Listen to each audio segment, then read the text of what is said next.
तो सुन्नत की कितनी किस्में हैं? कौन कौन?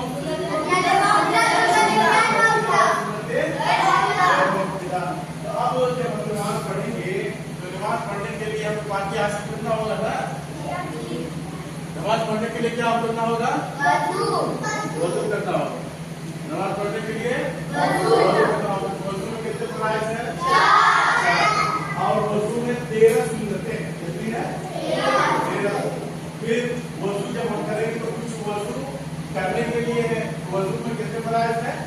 4 फराइज हैं। तो अगर हम इन 4 फराइज को सही से नहीं अदा करेंगे तो हमारे वजू नहीं होंगे।